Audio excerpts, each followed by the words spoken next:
Hello दोस्तों, नमस्ते। आज की कहानी है अमानत। जीवन के 45 साल पार कर चुकी रोशनी को कभी कभी सुंदर लड़कियों से ईर्ष्या होती थी, क्योंकि ईश्वर उसे सुंदरता देना ही भूल गया था।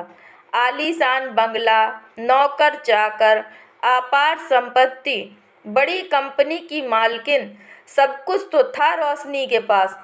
जैसा नाम वैसी आदत, जहाँ जाती रोशनी फैला देती। जिस भी काम को हाथ लगा देती थी वह सोना उगलने लगता था। बस कमी थी तो जीवन साथी की। अकेलापन उसे खलने लग गया था। अपने माँ बाप की इकलौती संतान होने के बावजूद भी वसीयत में तो उसे ज़्यादा संपत्ति नहीं मिली थी, लेकिन पढ़ाई करने के बाद उसने एक कंपनी खोली और फिर एक बड़ी कंपनी की मालकिन बन गई। अपने कुशल हाथ और तेज दिमाग की वजह से सीढ़ी दर सीढ़ी ऊंचाई पर चढ़ती चली गई, लेकिन ईश्वर ने उसे शारीरिक सौंदर्य से पूर्णतया वंचित ही रखा था। एक दिन ऑफिस में एक युवक आया और बोला, मैडम, मुझे नौकरी की बहुत ज़रूरत है। मेरी माँ का अभी निधन हुआ है। घर में और कोई नहीं है। उस युवक की बातों से रोशनी को कुछ सत्यता लगी और उसने उसे नौकरी पर रख लिया। घर आने पर उस युवक का चेहरा उसकी आंखों में बार बार आ रहा था। अगले दिन रोशनी ने उसे बुलाकर उसका नाम पूछा। उसने अपना नाम अनुज बताया। करीब 35 वर्षीय अनुज रोशनी की नज़रों से ओझल नहीं हो रहा था। कुछ समय विचलित रहने के बाद रोशनी ने अपनी उम्र से छोटे अनुज के सामने विवाह प्रस्ताव रख दिया था। मौजूदा हालात को देखते हुए अनुज ने भी विवाह के लिए रजामंदी दे दी। रोशनी के सूखे जीवन में बसंत बहार आ गई थी। रोशनी ने वर्षों से दबी अपनी इच्छाओं को पूरा करने के लिए बाहर जाने का प्रोग्राम बनाया। अनुज भी जीवन के अभावों से लड़ते लड़ते सुख के सागर में आ गया था। रोशनी भी अब सच समर कर रहने लगी थी। 6 महीने कब गुजर गए पता ही नहीं चला। एक दिन अनुज अपनी बालकनी में बैठा तो उसकी नज़र सामने एक युवती पर गई, जो धूप में बैठकर अपने बाल सुखा रही थी। उसका सौंदर्य और युवा अवस्था अनुज को बेचैन करने लगे। रोशनी की प्रौढ़ावस्था उसे अब कुछ विमुख करने लगी थी। एक दिन रोशनी को कंपनी के काम से बाहर जाना पड़ा। अनुज घर में अकेला था। अचानक दरवाजे की घंटी बजी। अनुज ने दरवाज़ा खोला तो सामने उस सुंदर चेहरे को देखकर अनुज हतप्रभ रह गया। लीला नाम है मेरा। मुझे दही जमाने के लिए थोड़ा सा दही चाहिए। आपके यहाँ है क्या? अनुज ने लीला को देखा तो देखता ही रह गया। फिर अचानक उसकी तंद्रा टूटी और उसने दही दिया। लीला और अनुज ने एक दूसरे को अपना परिचय दिया।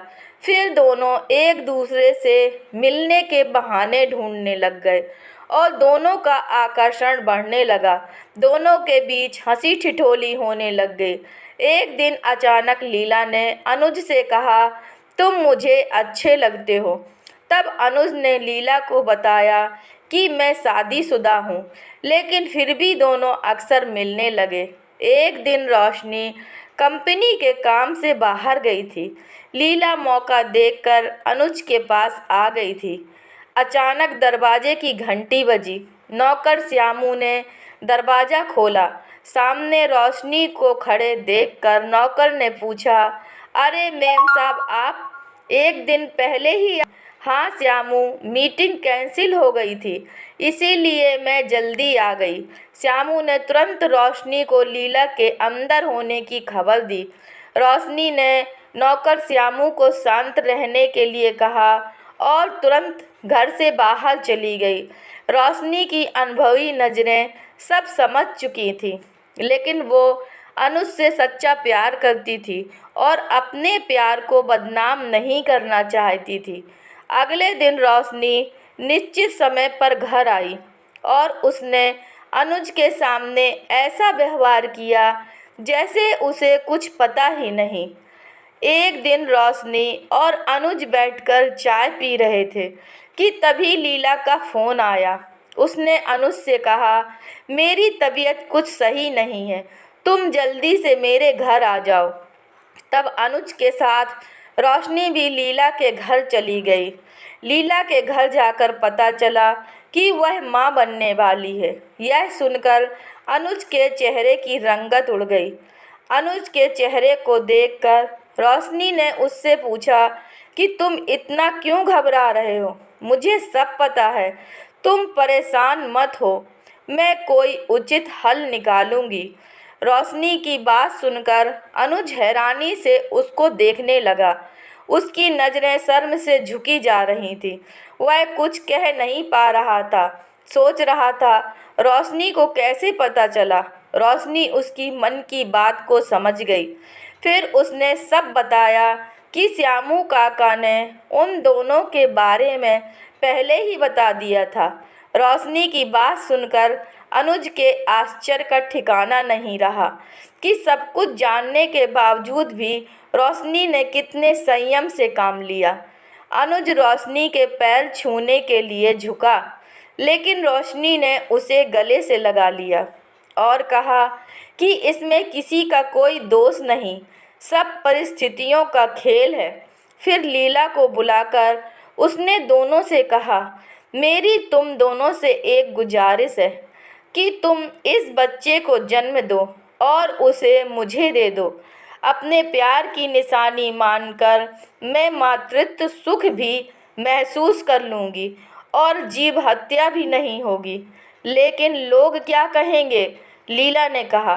तुम दोनों को विवाह करना होगा, रोशनी ने कहा। कैसी बात करती हो? अनुज बोला। मैं ठीक ही कह रही हूँ, तुम दोनों अपनी दुनिया बसाओ, बस मुझे एक जीने की वजह दे दो। ममता से सूखे मेरे मातृत्व को सुख भी मिल जाएगा और मेरी जीवन संध्या का वारिस भी। कहते हुए रोशनी रोने लगी। लीला और अनुज ने रोशनी को गले से लगा लिया। उसके त्याग को देखकर दोनों की आंखों से आंसू बहने लगे। दोस्तों, अगर यह कहानी आपको पसंद आई है तो कृपया लाइक कीजिए, शेयर कीजिए और चैनल पर नए हैं तो कृपया चैनल को सब्सक्राइब कीजिए। धन्यवाद।